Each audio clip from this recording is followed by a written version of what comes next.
Thank you, everyone, for taking the time from your day jobs to be here today. We really appreciate your participation and your perspective, and we're eager to hear your thoughts on the Food Desert Relief Tax Credit Program.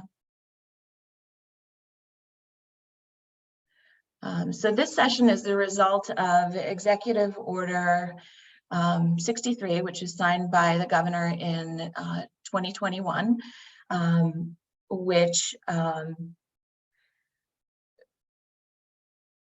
created an expectation that we provide an opportunity for groups and stakeholders to engage in with the ADA in the crafting of rules around programs created under the ERA, such as the Food Desert Relief Tax Credit Program. We welcome and appreciate input on how to ensure that these programs are created through the ERA, and they're structured and administrated in a manner that drives opportunities for all residents and communities. We'll begin the session with a presentation to summarize the information. The opportunity for public feedback will be available following the EDA's presentation. Members of the public wishing to submit written feedback on the Food Desert Relief Tax Credit Program should do so via the link that appears here. It's njeda.com/program-specific-feedback. And the deadline for that is January 9th. Both of these sessions, there's one today and one tomorrow, will be recorded and posted at that same link so that members of the public unable to be on the sessions can have the opportunity to review and provide their input. So just a few rules to help structure the dialogue today. Feedback can be submitted verbally using the raise hand function in Zoom or in writing through the Q&A feature. Input will not be accepted verbally until the conclusion of the presentation. And we ask that you use the Q&A feature rather than the chat feature. Any member of the public wishing to speak during the session should use the raise hand function. We will acknowledge each speaker in the order that hands were raised, and we'll open your microphone so you can make your statement. We want to be sure that everyone that wishes to has an opportunity to speak. Each speaker will have a maximum of 3 minutes and should limit their input to matters pertaining to the ERA of 2020 and specifically the Food Desert Relief Tax Credit Program. Every member of the public who wishes to will have the opportunity to provide remarks. If time remains at the end of the session, we'll reopen the queue for additional remarks. We ask that you limit any expectation that we engage in a dialogue. Staff can respond to basic questions or just points that need clarification, but we won't be able to answer impromptu questions or address remarks, or comment on the remarks. We just ask that everyone, and this is, clearly, if everyone could just maintain proper decorum and just the courtesy to other participants.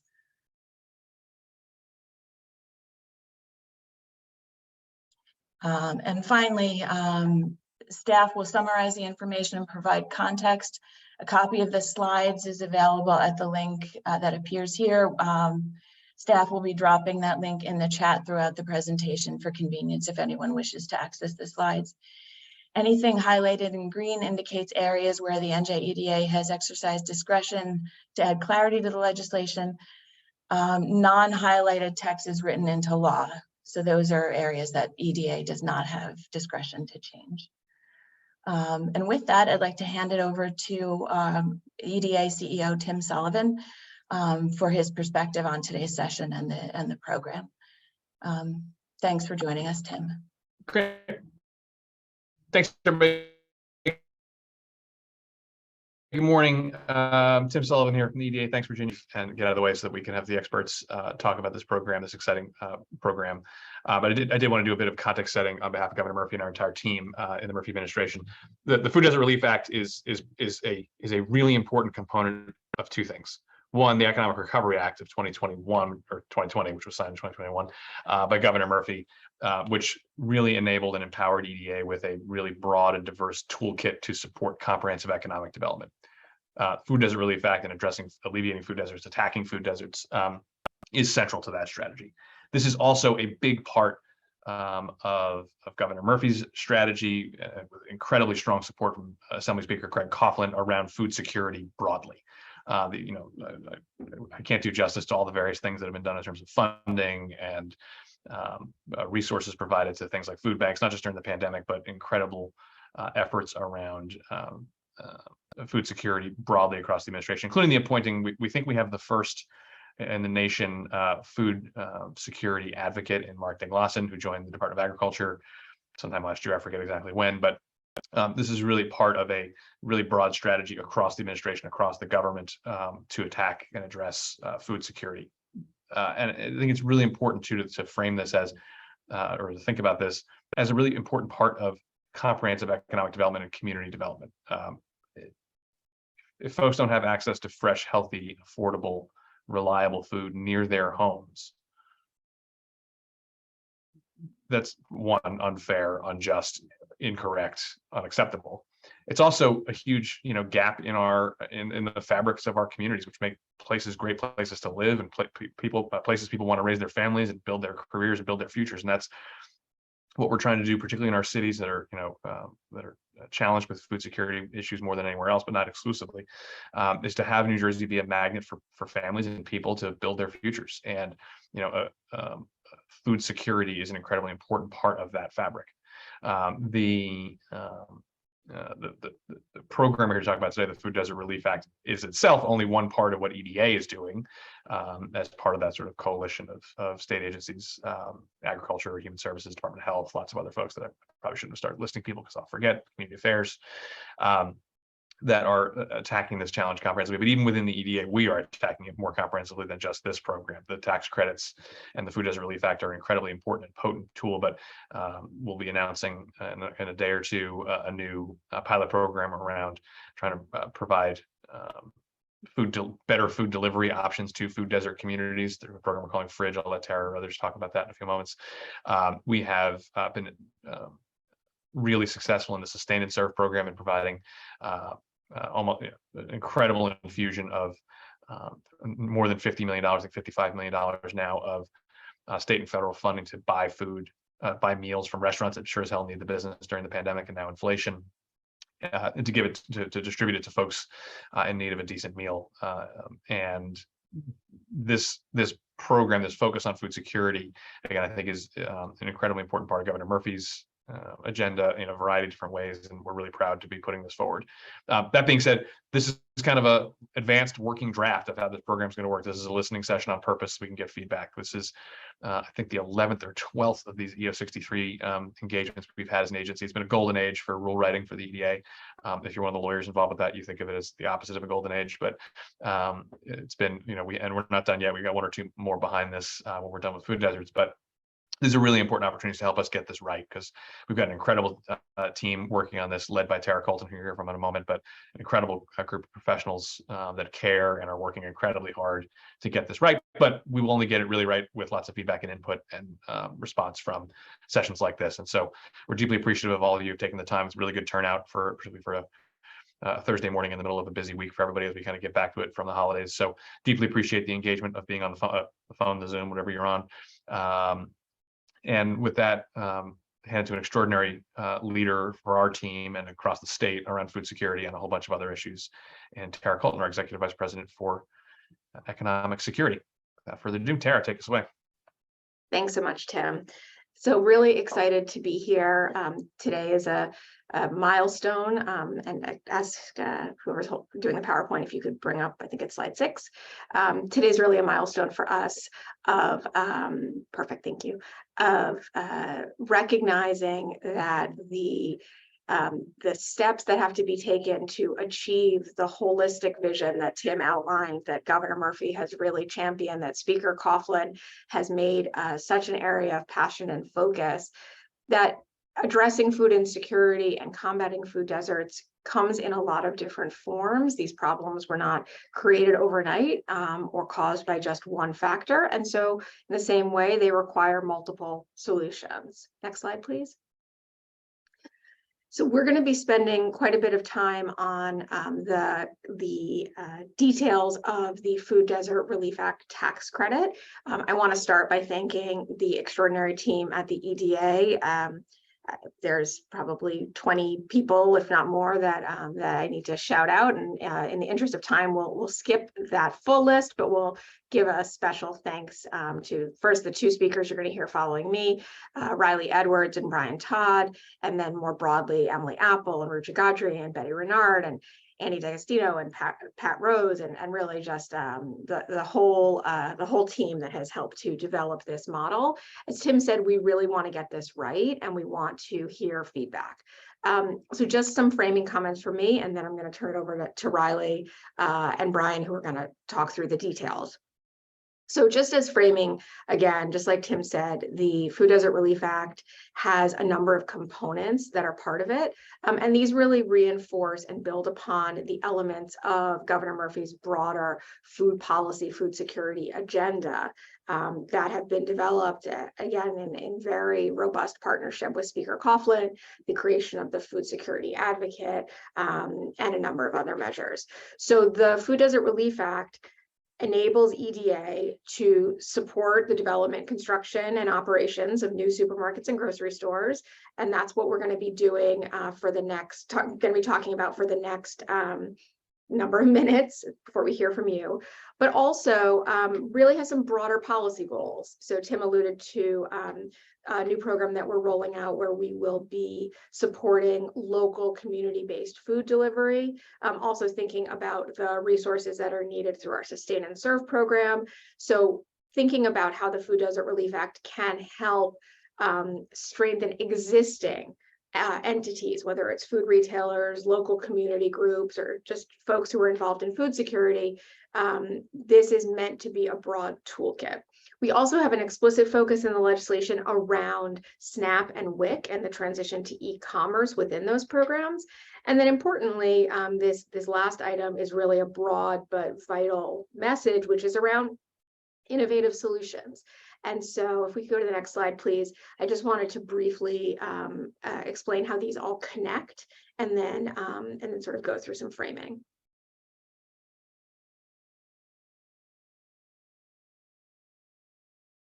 Oh, I think I have the next slide memorized, so but if we can get to it, I think it's the one with the little boxes on it. Essentially, what I wanted to clarify is that this program is designed, the Food Desert Relief Act program is designed to allow us to be EDA to award up to 40 million a year in tax credits, but which is 240 million total over 6 years. But it also allows us to sell portion of those tax credits. And so what we were going to be talking about today is just the regulations related to the issuance of those tax credits. But I wanted to kind of put a hold around the fact that the things on my screen, they're kind of, I don't know, light green, and then on the far right, they're blue, which is grants, loans, and technical assistance. Those are initiatives that will be supported when a portion of tax credits are sold to generate funding to support them. What we're talking about today is everything in this sort of forest green on the left around the tax credits themselves. Next slide, please. The next piece that I wanted to reinforce was just for those of you who have been part of this journey with us over the past number of months or years almost at this point, there has been a very comprehensive process undertaken to designate the communities where these resources can be used. So I recognize some familiar names on the participant list, and certainly have had many folks that we've engaged with over the past 18-24 months around the designation of the state's 50 food desert communities. And if we can When we go to the next slide, you'll see the framework that may be familiar to many of you, which is that the steps that we've taken to designate food desert communities considered a number of factors and were informed very significantly by direct input. We also heard and held listening sessions last year, which prompted, based on the feedback we received, prompted some substantive changes to the model that we developed. But broadly speaking, these 50 communities have been designated by multi-factor analysis, considering a number of elements, chief among them the availability or lack thereof of food retail and the types of food retail, demographics and sort of economic and health and community-based factors within those areas. And if we could go to the next slide, please. What you will see, just to kind of remind folks, is that the areas that we have designated and that New Jersey EDA board has approved, so they are formally, officially approved as food desert communities. These are home to about 1.5 million New Jersey residents. They cover parts of 57 municipalities throughout the state and are in all 21 counties. They are rural, they are urban, they are suburban, they are everything in between. I wanted to just add a couple super quick framing points because we always get a lot of questions about this list, and I thought I could potentially head them off at the pass. Because this program that you're about to hear about from Brian and then from Riley is really around the creation of the development or rehabilitation of supermarkets, grocery stores that are geographically located within these food desert communities. So I just wanted to hit one clarifying point. There is, and I think just got put in the chat, a very detailed methodology, but also an interactive map with addresses. You can type in an address and it'll show you the information. This list here is, if you could go back to the prior slide, please. This list here is the municipality where the food desert community is located. If it has a little asterisk next to it, like number 9, Salem City, or number 25, Clementon, that means that the entire municipality is included in the food desert. If it does not have an asterisk, that means that only part of the municipality is included in the food desert. So you'll see here, Bridgeton, Fairfield Township, Lawrence Township. That means it's all of Lawrence Township, but only part of Bridgeton, only part of Fairfield Township. And these are contiguous areas. The analysis we've done is at the block group level, which is even smaller than a census tract. So it gets very granular. So the other point I just wanted to emphasize is that the food deserts themselves in some areas have been, in certain municipalities, have been broken up into multiple food desert communities because of the geographic and population scale.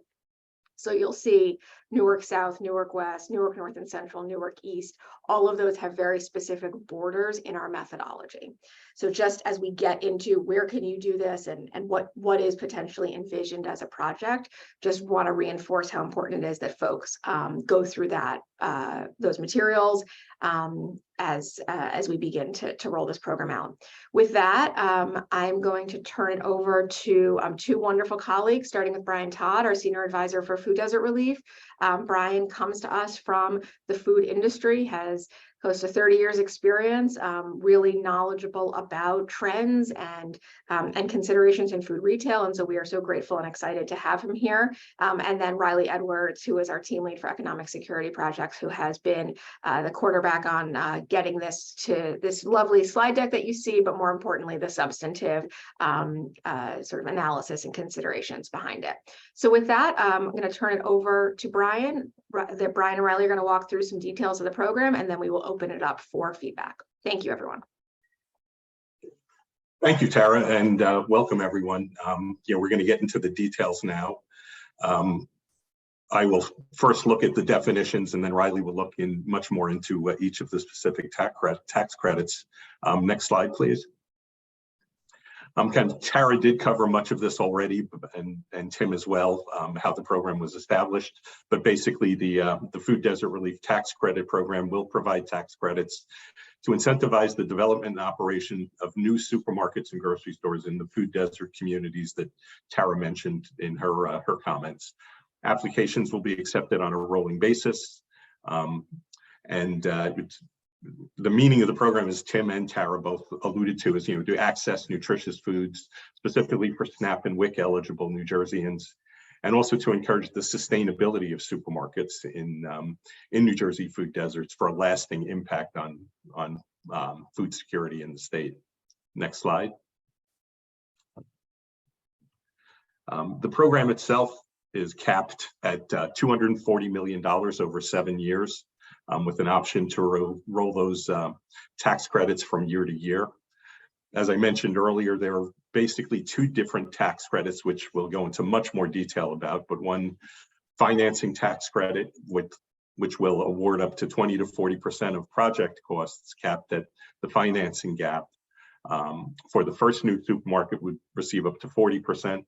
The second new supermarket in a food desert would get 20%. And then the initial operating cost tax credit is an award from 50 to 100% of operating costs capped at the operating shortfall. So up to 100% again for the first new supermarket and 50% for the second new supermarket. 1.2 to be aware of is that to receive both tax credits for a single supermarket or grocery store, both applications have to be reviewed and approved at the same time and must include matching financial information. Next slide, please.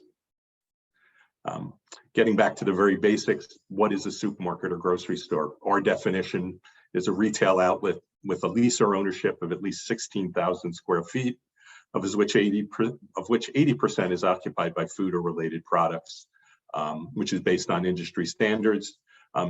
Excluded from that would be products, alcoholic beverages and products related to the consumption of alcoholic beverages. Next slide.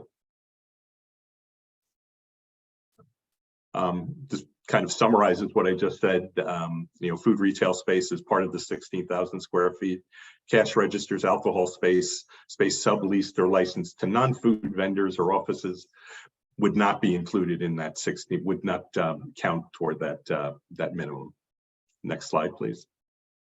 The square footage minimum, again, 80% of that has to be square footage related to food and related products.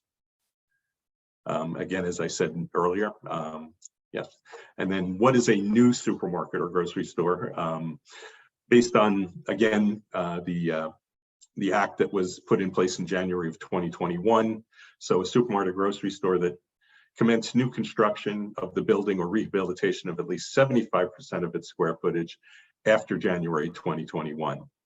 The first and second supermarket or grocery store is defined as the first or second supermarket or grocery store that was designated under the act for, I'm sorry, that was designated, that we will designate under the act. The designation can be lost, however, if certain milestones are not met in a timely fashion. So basically, the last bullet say newly constructed or rehabilitated supermarkets after January of 2021, and only one of the first two supermarkets in an FDC to be approved under the program. Next slide, please. Again, this summarizes what I just said, so we can kind of move ahead to the next one. What does rehabilitation mean for a supermarket? Basically, it's when two or more major systems, including or not limited to plumbing, heating, cooling, refrigeration, weatherization, and so forth, are replaced in a rehabilitated supermarket, exclusive of soft costs, and has to impact be equal to or more than 75% of the property value of the fair market. So basically, to qualify as a new supermarket without new construction, it must involve repairing or replacing two major systems and cost at least 75% of the property value. Next slide, please. What does it mean to be open to the public? Basically, under the Act, under the regulations, the date a new supermarket or grocery store opens means that they have to have received a temporary certificate of occupancy from all health departments to operate, and also meet the requirements of being open at least 60 hours a week, and thereafter operating on a full-time basis. Next slide, please.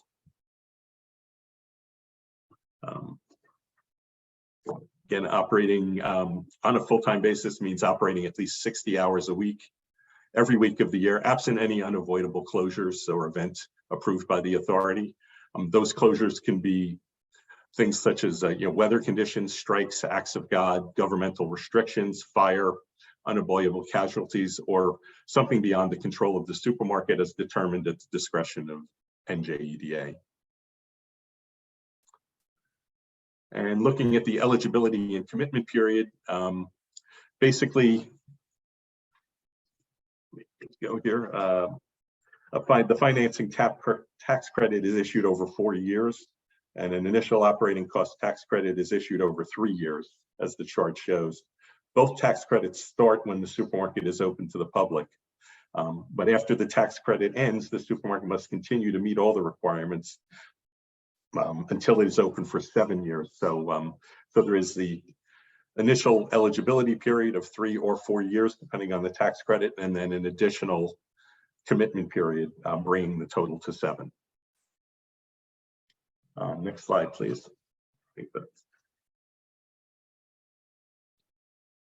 Now I'll turn it over to Riley, who will walk us through very detailed slides about the financing and initial operating cost tax credits. Thanks, Brian. In the interest of time, since we want to make sure we hear from all the folks in the audience, I will move pretty fast through these, but just know these slides are available on our website if you'd like to reference the details more closely. So starting with the financing gap tax credit eligibility criteria, Brian touched on a lot of these. A couple that I will highlight. A feasibility study is required to show both that the project wouldn't be feasible without the tax credit, and that with the tax credit, the supermarket could stay open for at least 7 years, and by the end of that 7-year period, it could be viable to continue operating. Because as Brian mentioned, we want to make sure that there's a lasting impact after the tax credits end. And then applicants are required to accept SNAP and WIC benefits to maintain at least 10% of their retail space dedicated to fresh or frozen produce, and to hold at least one community listening session annually after the supermarket is open. Next slide, please. And next again. So this is, and one more time. Thank you. So this is the same illustration that Brian showed before of the overall square footage of the supermarket, and within that, the 80% for food and related products. And then within the retail space that's controlled by the operator, 10% of that is what needs to be dedicated to fresh or frozen fruits and vegetables. Next slide. Thank you. So just running through some key definitions for this program, the total development cost is really all costs up until the point that the supermarket opens. It includes project costs as well as soft costs and the cost of buying land or buildings and other costs. The project area, which is key for calculating the project financing gap and the equity amount, this can encompass more than just the footprint of the supermarket itself. Next slide, please. Project financing gap. So this is what's left over of the total development cost after the applicant has made all good faith efforts to raise capital, whether that's contributed by the applicant themselves as equity, which must be at least 20%, or whether it comes from investors or other loans or financial institutions. Next slide, please.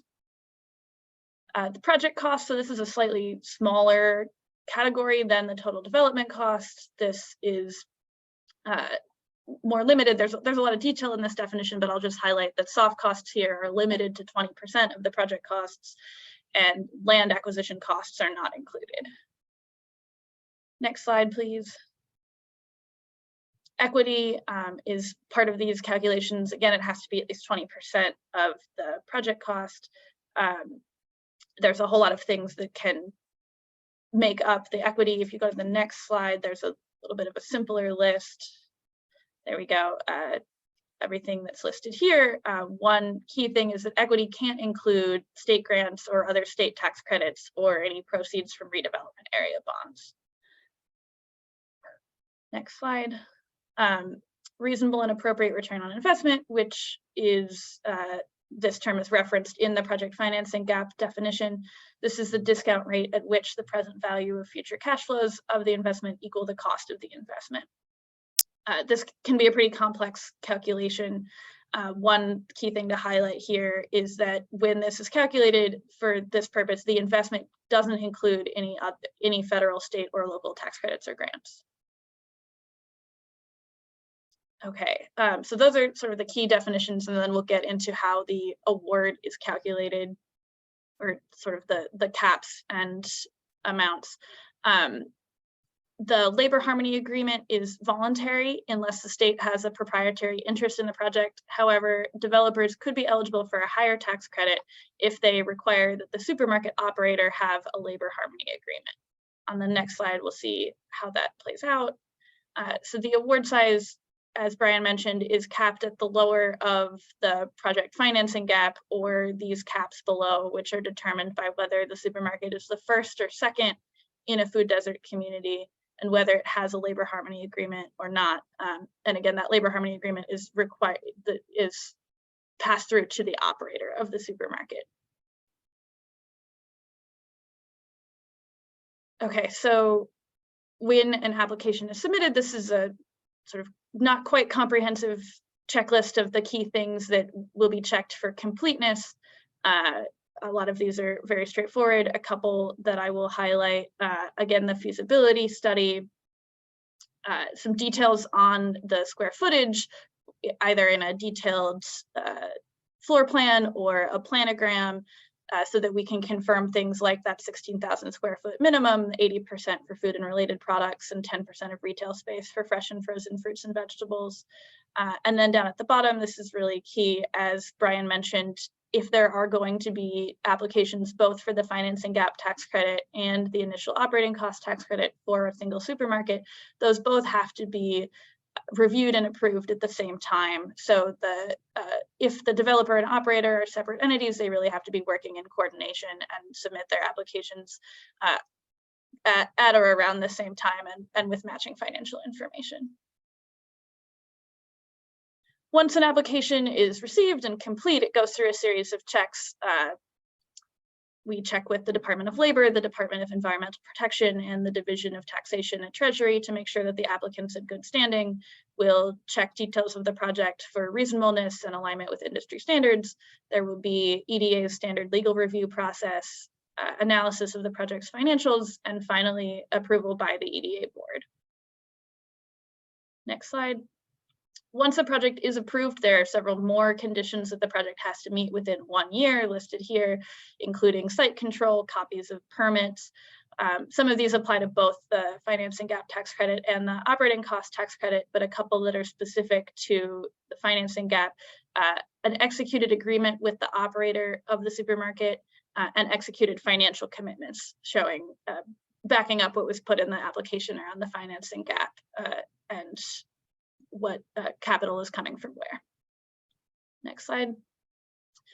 Once the project is progressing after it's approved, there are required progress reports and more detailed annual reports to document continued compliance with the project's requirements. Next slide.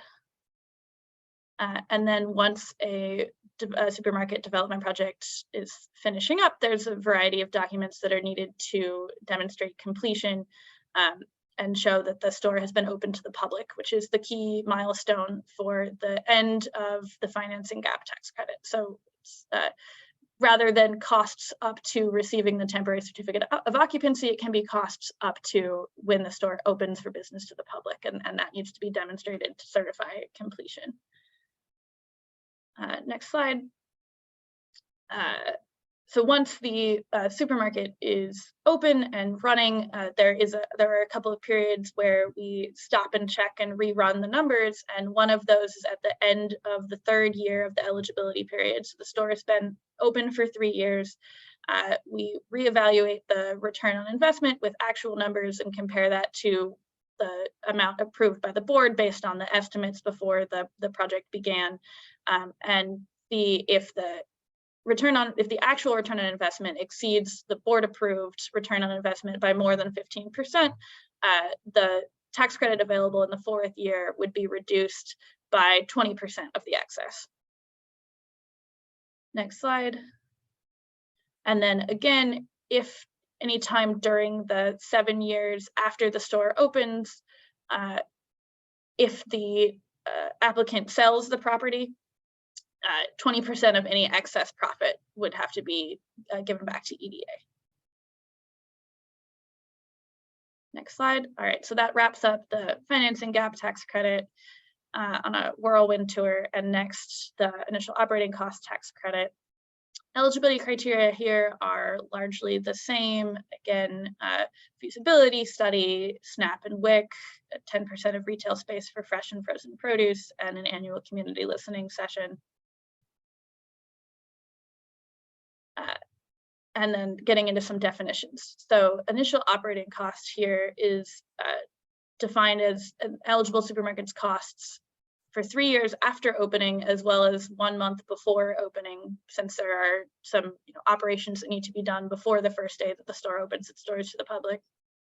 These costs will be checked against industry standards. Inventory is not included as one of these costs. It could include those things like payroll, utilities, insurance, rent, etc. Initial operating cost shortfall. So this is really key to how the cap on the tax credit is calculated. This, in a simplified equation down at the bottom, is equal to the initial operating costs described on the last slide, plus the net operating profit minus net income. Net income is income after cost of goods or inventory. Net operating profit is after taxes, but before income taxes, and it's calculated as a percentage of sales. I'm not going to walk us through math altogether, but there's an example here with numbers and equations on this slide, and then the next slide plugs those numbers into the equations to show how we would calculate an example initial operating shortfall of 1.3 billion. So then the award size cap is calculated as either the lower of that shortfall, or as Brian mentioned before, for the first supermarket, 100% of initial operating costs. For the second supermarket, 50% of initial operating costs. And just as a reminder, these are the first and second supermarkets that meet those specific definitions of a new supermarket that Brian walked through in the first section of the presentation. And again, this brings in the sort of example math that is on the previous slides. Next slide. Okay, so moving from definitions and award size to application process here. Again, this is a not quite comprehensive list of what would be looked for in a complete application. Very similar to the financing gap tax credit. The one key difference here is that we would require an acknowledgement by the prospective landlord, if that's different than the operator themselves, that the applicant will operate a supermarket or a grocery store, as well as a binding agreement between the landlord and the operator to make sure that that is in place before the project is considered for an award. And again, awards for both the financing gap tax credit and operating cost tax credit would need to be reviewed and approved at the same time. This application would go through the same series of review checks and to board approval as the financing gap tax credit. And then after board approval, there's 1 year allotted to meet these approval conditions. Again, site control, permits, and in this case for the operating tax credit, evidence of sufficient liquidity or financing to operate the supermarket or grocery store. instead of the executed financing commitments that are a requirement in the financing gap tax credit. Progress reports and annual reports, again, these are quite similar to the financing gap tax credit, just to continue documenting continued compliance with the requirements of the program. All right, and that wraps up the details on those two sort of sub-programs, and I'll pass it back to Brian to talk through some additional overarching requirements that affect both programs. Thank you. Myself. Thank you, Riley. And yeah, once again, for anyone listening and watching, please download the PowerPoint deck, and you can look through it at your leisure because there is a lot of information here. But some of the additional program details, the statutory requirement is that material misrepresentation of fact in the application or incentive award may result in rescission or recapture of the award. As you might, what the potential consequences could be is a delay in the tax credit, a partial or full forfeiture of the current or future year's tax credit, or a full or partial recapture of the tax credit. What some of the things that could lead to that would be disqualification as a SNAP or a WIC vendor, if the project is no longer a supermarket, if it's not operating on a full-time basis, it ceases to dedicate 10% of its floor space to fresh or frozen produce, or it fails to hold their annual company listening sessions, as Riley pointed out. Next slide.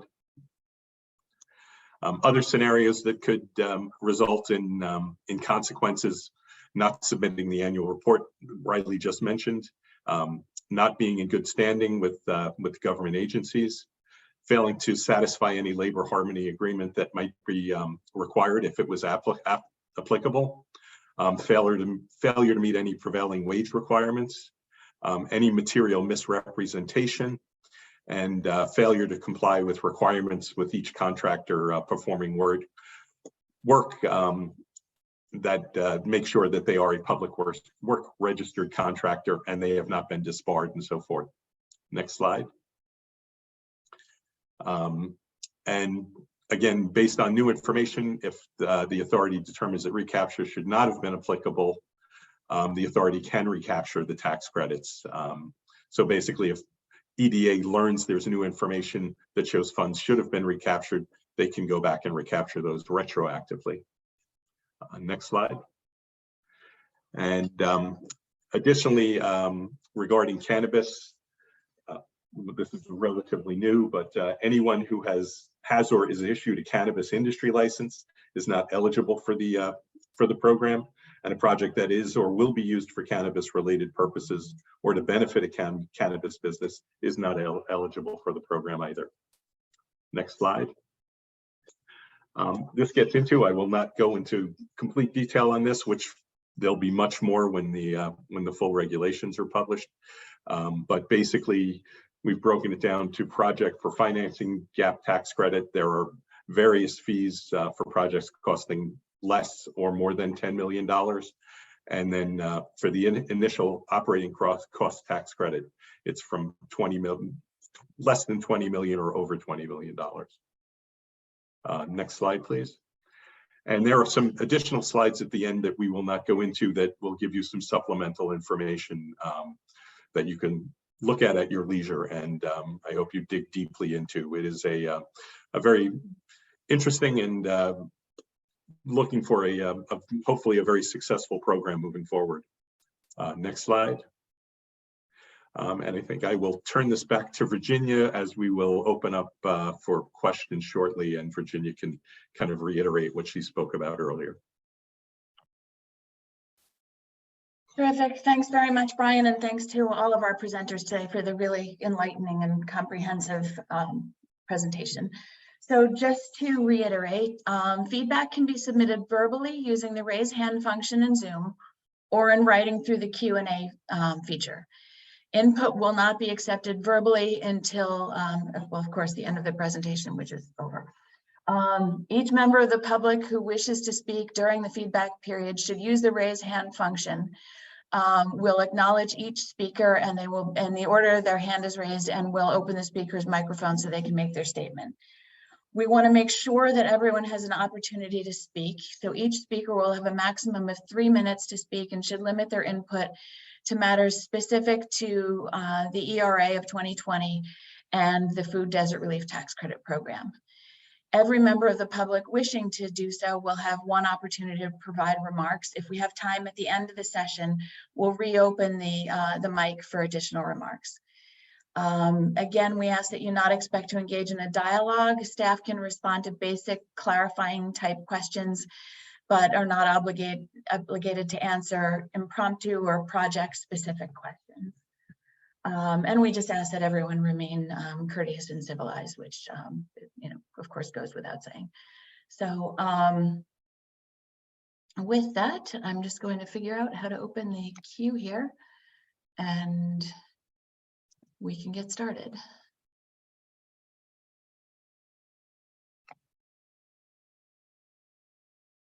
So it looks like we have a question from Susan GJ.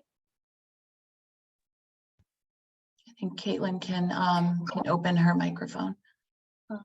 I've got Marcus Sibley that has their hand raised. In the wrong spot here. Yeah. Marcus should be able to you should be able to unmute yourself, and I will just add real quick if you can identify your affiliation, state your name and where you're calling from. Thank you guys so much for this. Marcus Sibley, National Wildlife Federation Director, Conservation Partnerships, as well as the New Jersey Progressive Equitable Energy Coalition Chairman. First of all, I'd like to thank the NJEDA and all the other partners who are making sure that food insecurity is a priority of this administration. Really, really grateful. Everything is interconnected. Food insecurities plays into every other thing that's happening in the community. So I'm very grateful. But the part that I'm curious about is I'm wondering, and of course, we're appreciative of the supermarkets that will be coming to town due to these resources. But my curiosity is what kind of safeguards will be in place for the residents when it comes down to the pricing. Because many years ago in graduate school, I did a paper on how around the 1st and the 15th supermarkets in low-income communities would raise the prices because that's when people receive their public resources, their SNAP and their WIC. So what safeguards can we have in place to ensure that these companies, these businesses, these supermarkets that are coming to these neighborhoods to provide a service, that they don't in turn, you know, take advantage of the community with this great opportunity that they're having. So I'm just curious, is there anything in place to ensure that there is a, I don't know if there's some type of regulatory situation or what kind of mechanism can be put in place to make sure that they aren't taking advantage once they do get this opportunity. Thank you so much. Thanks, Marcus. And Caitlin, I seem to have figured out the technical issues here. So next up, we have Alonzo Goulbourne.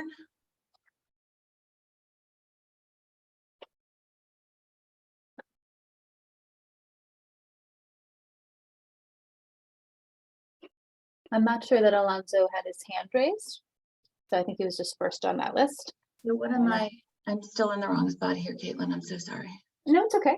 I think you're in the right spot. It's just that you're seeing the list and that we've got that nobody else currently has their hand raised. I know sometimes it takes a little while to get people talking, but if you do have any sort of comment, we do welcome that now and encourage you, even if you did put that in the Q&A section, to raise your hand and make that verbally so other folks can hear it.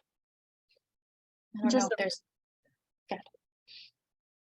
Just a reminder that everyone, of course, has the opportunity to submit their input online, but you know, we'd all love to hear it here if anyone has anything to share.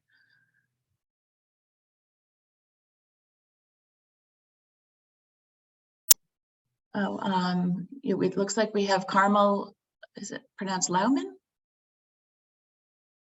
Lockman. Lockman, great. Yeah, I also put a comment in the question and answer box, but I guess I'm going back a step here. I looked at the map that shows that part of Montclair, the town where I live, is designated as a food desert. And looking at the map and being very familiar with Montclair, I'm really surprised at this designation. It strikes me that Montclair has, within a 3-mile radius of its downtown center, has 12 supermarkets. I find it hard to support Montclair being a food desert with 12 supermarkets surrounding it. I think that the real problem, and I don't know if that's really addressed in this act, I'm not familiar with really the act, is that there might be a lack of transportation for a pocket of Montclair itself. So how building a whole new supermarket to address a smaller problem of a lack of transportation seems overkill and not a good use of state funds. So that's my comments question. Oh, by the way, I'd like to see the data that shows that this particular section that you've mapped out supports your contention that this is a food desert. I mean, I find it really hard to believe because it cuts through wealthy districts. I live in the district and I would never say where I live is a food desert. So anyway, that's my kind of question comment. Well, thank you. Thank you very much for your input.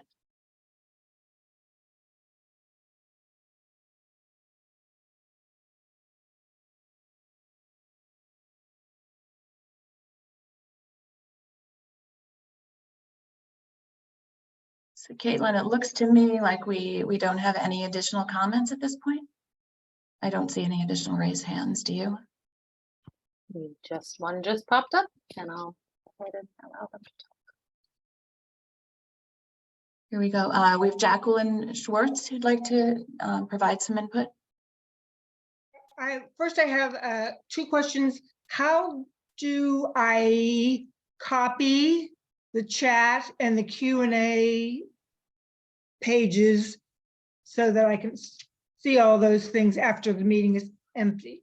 And then my comments are, I'm a financial person, but I'm more interested in food insecurity, and I know that's one of your goals, so I thought I'd attend this. I have a couple observations, and that is, how does 16,000 square feet compared to the average size of supermarkets in the state of New Jersey? How does 10% of fresh and frozen fruit and vegetables compared to average areas in our supermarkets in New Jersey? And 10% of fresh and frozen means there could be 0.5 fresh and 9.5 frozen, if I'm reading this accurately. And then my third comment is, and maybe this is too far afield, but I have a lot of concern about foods with added sugar. And I didn't see anything about that. And I'm thinking, actually, frozen fruit could have added sugar in it, and it wouldn't be really satisfying what I think of as helping with food insecurity and wellness of those clients. And that's all my comments. Thank you. All right, thank you, Jacqueline. Next up, we have Marcus Sibley.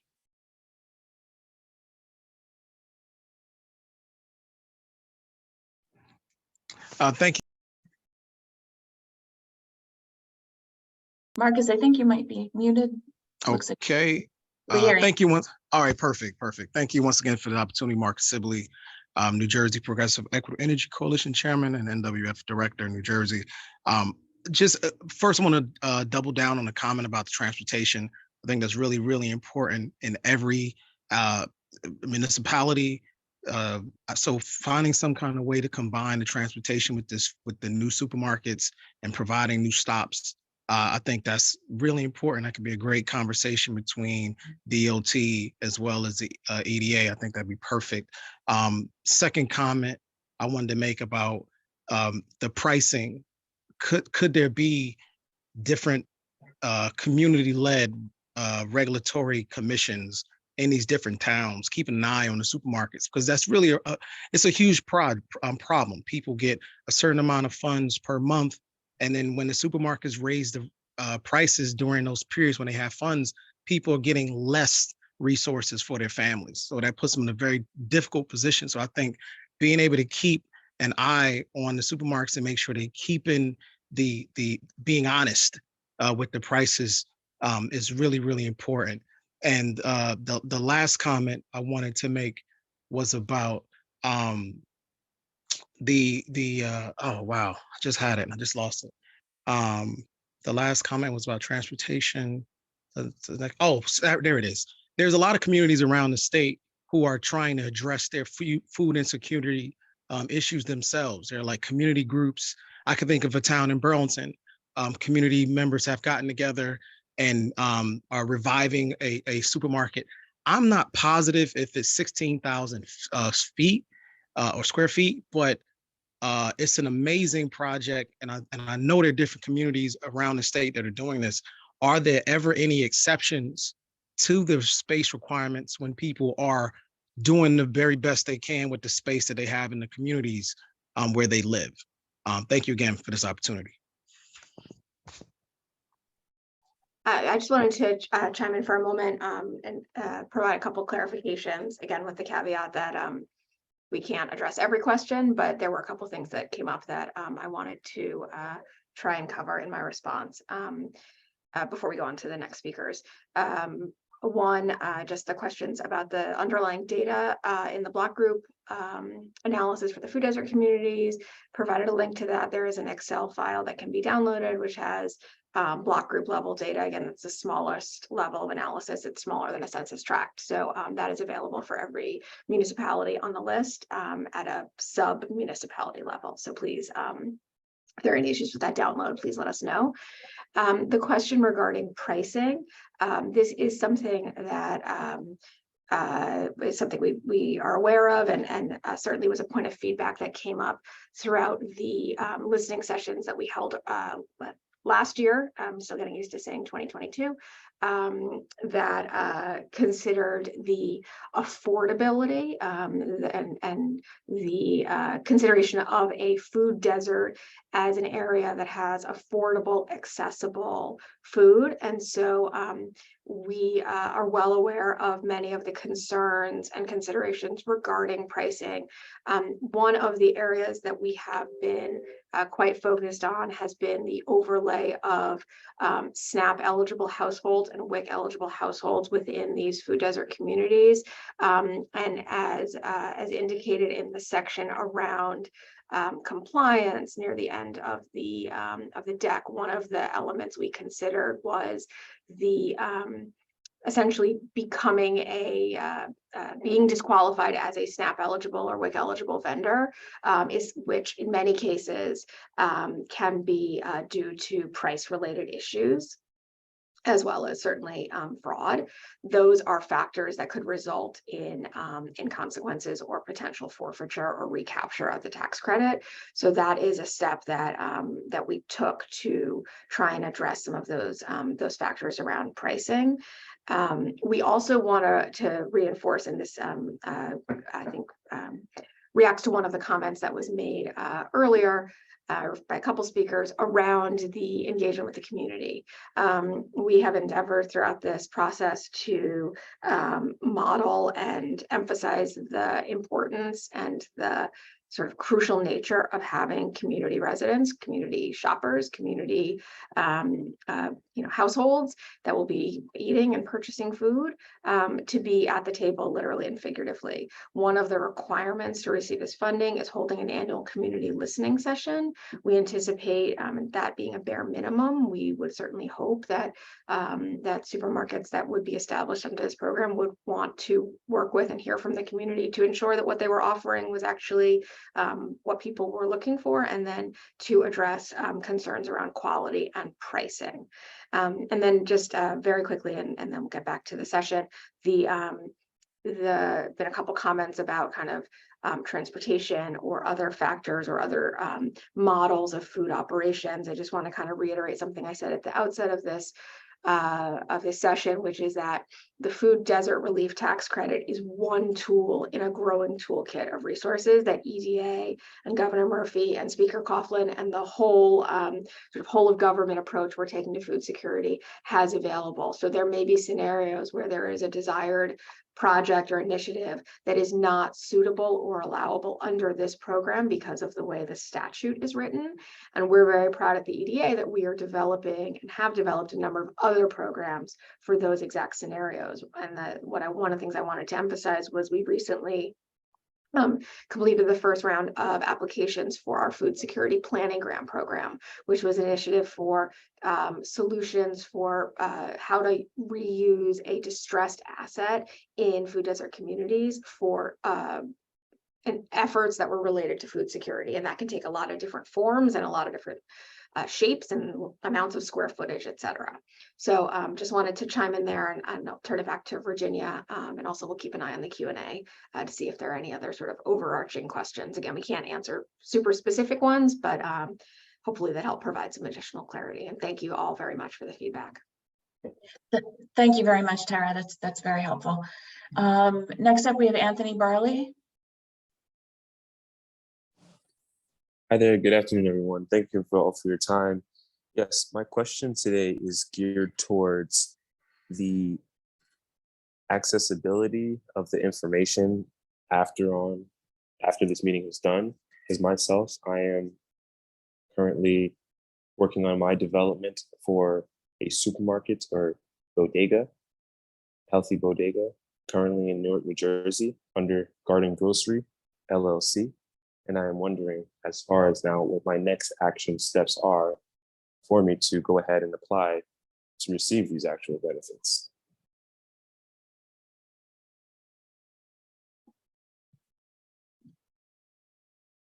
Okay, thank you. Thank you very much, Anthony. The details of the program will be rolled out in the next few months as far as the application period and that sort of thing. So just keep an eye on our website and our social media for that information. Next up, we have Ann Smith.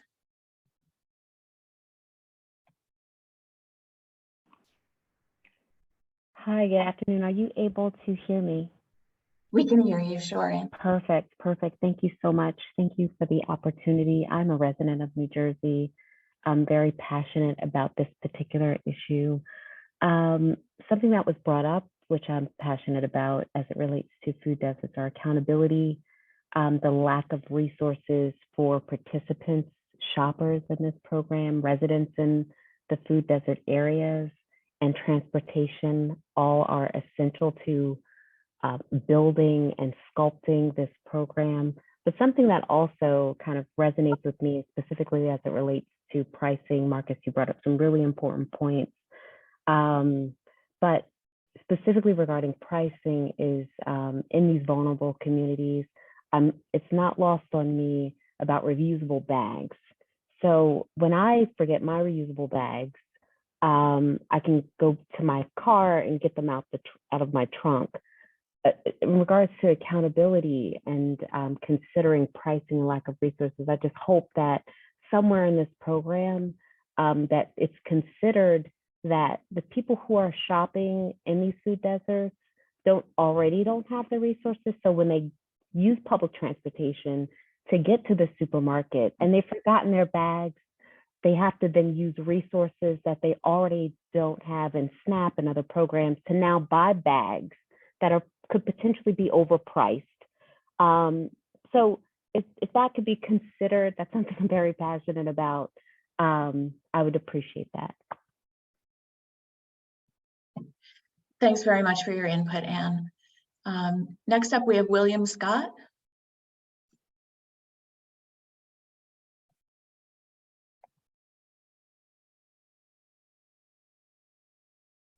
Can you hear me?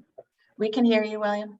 Oh, yes, thank you. I just got a couple of comments. I'm a long-term resident of Montclair as well, 73 years. I've seen the majority of the supermarkets close in the township in the area of the people of color.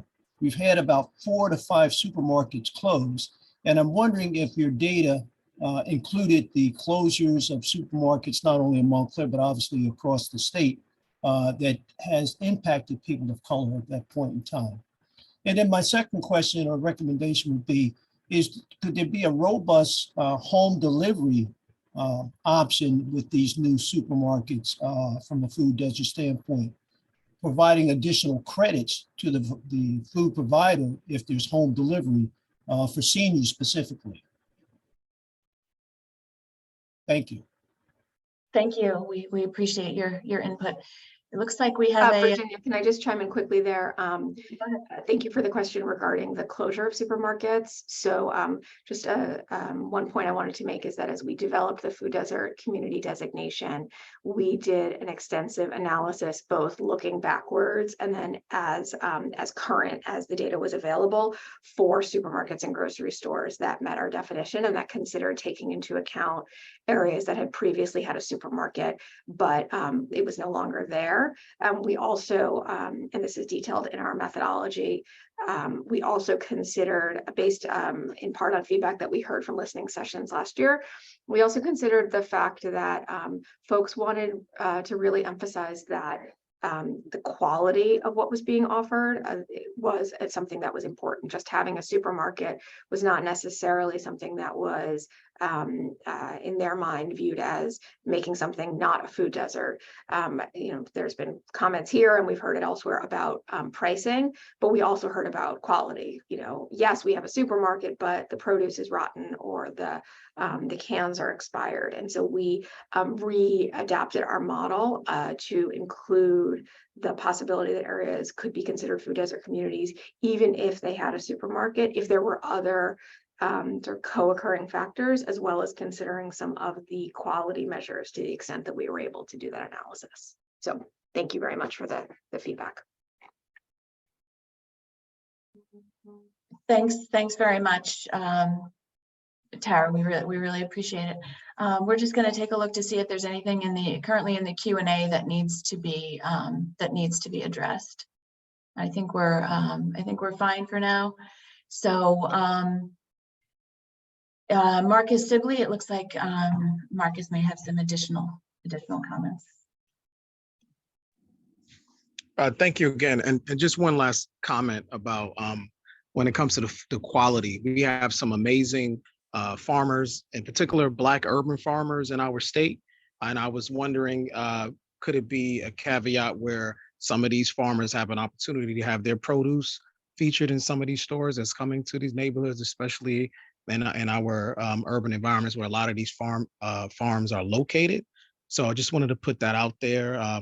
We do have tremendous farming happening in New Jersey, and if they could have their produce go direct to the consumer through a supermarket, that could be great for the communities and great for making sure the community has healthy food as well. Thank you. Thank you, Marcus.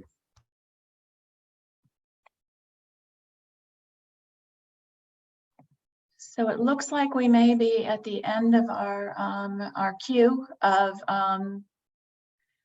commentary. Unless anyone has any things to add, we can give it another few seconds just in case anyone has anything to. I can just quickly summarize for folks the Q&A, the questions that have come in. And just the quick responses that have been made. We provided links to the methodology around the food desert community designation, both the methodology and the raw data sets. There was a question regarding a labor harmony agreement. We provided the text of a labor harmony agreement in the Economic Recovery Act, as well as a link to the full Economic Recovery Act. Maybe as a closing comment as well, encourage folks to subscribe to the mailing list, which is njeda.com/contact, to stay updated, including receiving information about the promulgation of regulations for this program. There was a question about the operating cost definition. We provided that definition. It's also, there are details in the slide deck itself. This session is being recorded. There was a question about tomorrow's session. Essentially, we are repeating this. If it will be another live meeting, not a recording of this. So we will be providing the same information, but there may be additional questions or feedback that are provided. And then perfect timing, the last question of what is our social media handles? It's at New Jersey EDA for all the platforms. So with that, I'll turn it to Virginia to close us out. Thank you all very much for the feedback. And again, you have until January 9th to submit written feedback, which we strongly encourage you to do. Thank you. Thanks very much, Tara. And a couple of people mentioned getting a transcript or capturing somehow the Q&A, and I just wanted to add that a transcript will be provided for each of the sessions, today's and tomorrow's, within the next couple of days, and that'll be posted on our website along with the slide deck. So that will be made available publicly as soon as possible. But thank you again to our presenters and to everyone for attending, and in particular those who, shared their valuable perspective. We really appreciate everyone's time and thoughtful input. So with that, thanks again and have a great day, everyone.